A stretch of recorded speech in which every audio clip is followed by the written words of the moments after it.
You can force someone to refer to you or refrain from referring to you in different ways. I guess one issue that I'm having difficulty with is what a pronoun is. I think we'd all acknowledge that you have a right to force people to refer to you in certain ways. If a professor had a class and they had a student who insisted on calling them a girl when they were male, or calling them queer or something, or I can think of way worse words, they would say, well, that's not a pronoun. That's a derogatory label that's just meant to degrade me. But who's to say what is a pronoun? And I'm not sure that it necessarily would change if 95 or 97 friends all insisted on sort of degrading or using that pejorative label to the person. And I think that people who are transgendered or whatever do experience when people use the wrong gender labels to them. They've experienced real prejudice. They experience it as kind of oppressive in that way. So I don't know if identity is a subject or an object, but I do know that we place important demands on one another. I don't know about nature, but I know that fundamentally, like, our society is going to work better if we respect each other, and I think history bears that out. That self-respect and allowing people's self-identification to play a role in that public aspect. We do already have limits on how people can refer to each other, and they're informed by how people want themselves to be referred to. Okay. Well, that's a lot of questions.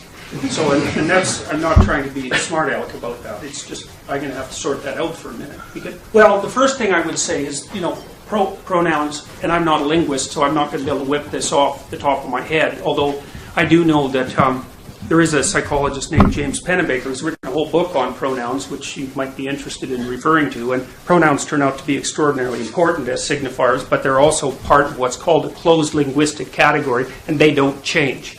And so that's something that's useful to know. But you also bring up the distinction, or the lack of distinction, or made a lack of distinction between adjectives and pronouns. And that's pretty interesting, because there's no real reason why, if you can't insist upon which pronoun I use to address you, you can't also insist on which adjective I use to address you. And there's a lot more adjectives. And so that's, because I don't see, like, if you can choose your damn pronoun, why can't you choose your adjective? Adjectives are, the words you listed as pejorative were actually not pronouns, they were adjectives. And so you can object to them. And there's no shortage of times when you use a pejorative adjective to describe someone, especially if you believe that they've misbehaved. It's like, if the person can insist upon their pronoun, why can't they insist upon their adjective? And that's another part of this problem with this multiplicative complexity, that it isn't addressed properly within the law. With regards to respect, you said, well, human civilization progresses a lot better if we respect one another, and I actually don't believe that at all. I believe that human civilization progresses and maintains itself when we respect people who've earned respect. You don't just respect everybody randomly. Well, what the hell use is respect if you just respect people randomly? It's like inflating the currency, It's like the Simpsons episode where, Bart gets a trophy because it's every child gets a trophy day. All you do is inflate the currency. Respect is actually limited to that category of people who have earned respect in some manner. So whatever you're talking about with regards to, say, common decency between people, it's not respect. And the definitions actually matter. They matter a lot. And so I hear the respect argument all the time, but you also can't force me to respect you. You might be able to force me to act like I respect you, but you can't force me to respect you. It's just not possible. You could break me, I suppose, and then perhaps I would do it, although I can't see exactly how precisely. But so there's a number of, I get your point, and I'm not trying to denigrate it in any sense. There's a complex issue here, which is, to what degree do you allow individuals to govern the conversation that's had about them in their presence or otherwise. But I would just revert back to my original argument, which is that's a negotiation. It's either a negotiation. You got 3 states. You can negotiate with someone, you can be their slave, or you can be their tyrant. And I would pick negotiation, but as far as I'm concerned, the law right now, as it's currently instantiated, is a tyrant, and it makes people into its slave, and we're going to pay for that. And it's predicated on, hypothetically, on respect and compassion. I don't buy that for a second. Earlier when you talked about criminality and creativity trends in men peaking at 14, It reminded me of something you said. I think it was Joe Rogan talking about SJWs and kind of and how they create their own chaos, talking about how adolescents have this drive to change the world. And I was wondering if those three, the criminality, creativity, drive to change the world, are linked, and if so, if they manifest differently in men and women, and if they kind of come from the same area. Well, I think they are linked.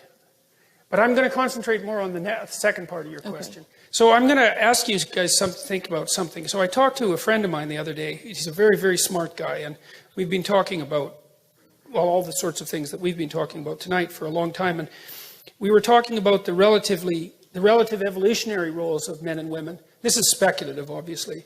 And because our research did indicate, it's tentative research so far, that the SJW sort of equality above all else philosophy is more prevalent among women. It's predicted by the personality factors that are more common among women. So agreeableness and high negative emotion. Primarily agreeableness. But in addition, it's also predicted by being female. And that's interesting because in most of the personality research that I've done, and as far as I know in the literature more broadly speaking, most of the time you can get rid of the attitudinal differences between men and women, or at least reduce them by controlling for personality. So if you take a feminine man and a masculine woman, then, the poles reverse. But that didn't seem to be the case with political correctness. And so I've been thinking about that a lot, because, well, men are bailing out of the humanities like mad, and pretty much out of the universities except for STEM. The women are moving in like mad. And they're also moving into the political sphere like mad. And this is new, right? We've never had this happen before, and we do not know what the significance of it is. It's only 50 years old. And so we were thinking about this. And so I don't know what you think about this proposition, but imagine that historically speaking, it's something like women were responsible for distribution and men were responsible for production. Something like that. And maybe that's only the case really in the tight confines of the immediate family, but that doesn't matter because that's most of the evolutionary landscape for human beings anyways. What the women did was make sure that everybody got enough. Okay, and that seems to me to be one of the things that's driving, at least in part, the SJW demand for equity and equality. It's like, let's make sure everybody has enough. It's like, well, look, fair enough, I mean, you can't argue with that. But there's an antipathy between that and the reality of differential productivity, because people really do differ in their productivity. So, all right, so to answer your question fully, I do think that the rebellious tendency of adolescence is associated both with that criminality spike, especially among men, and with creativity. Yes.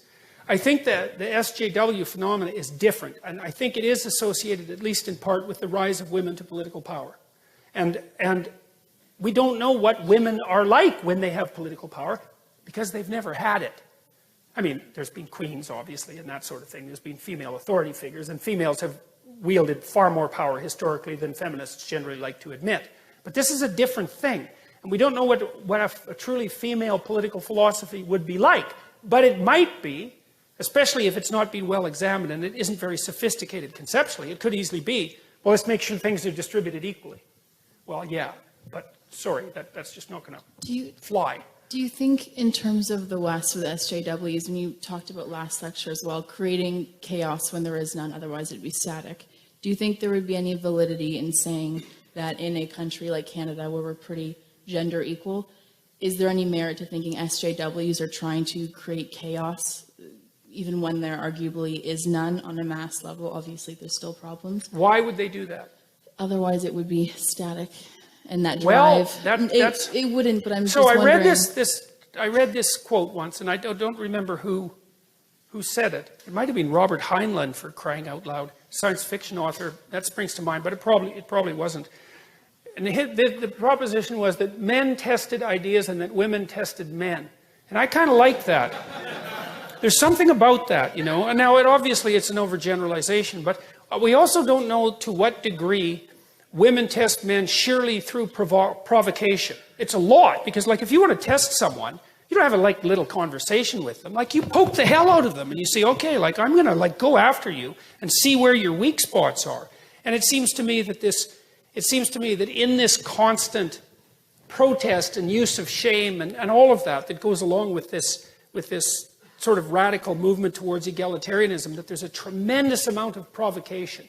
And God, I'm going to say this too, even though I shouldn't. But I don't believe this, but I'm trying to figure it out. You know, I thought it was absolutely comical when 50 Shades of Grey came out. Eh? I just thought that was just so insanely comical that at the same time, there's this massive political demand for, like, radical equality and say, with regards to sexual behavior, and the fastest selling novel the world had ever seen was S&M Domination, right? It's like, oh, well, we know where the unconscious is going with that one, don't we?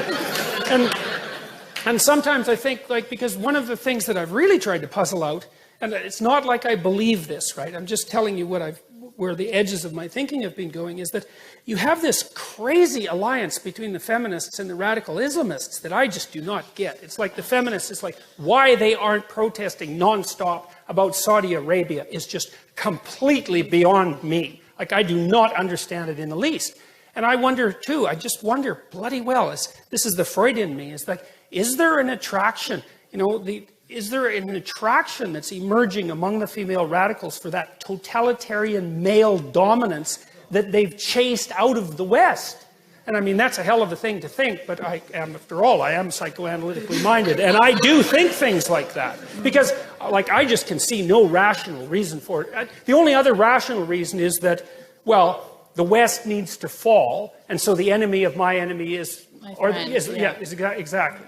Now, what is it? I got that wrong, but... The enemy of my enemy is my friend. Yes, exactly. And that's why Islamists tend to vote liberal as well. Yes, well, so that could be the case. But I'm not going to shake my suspicion about this unconscious balancing, because as the demand for egalitarianism and the eradication of masculinity accelerates, there's going to be a longing in the unconscious for the precise opposite of that, right? The more you scream for equality, the more your unconscious is going to admire dominance. And so, well, that's how you think if you're psychoanalytically minded. And, you know, I'm a great admirer of Freud. He knew a hell of a lot more than people like to think. And so, which is partly why everyone still hates him, even though it's been 100 years since he's, you know, really been around. So, all right, we should stop.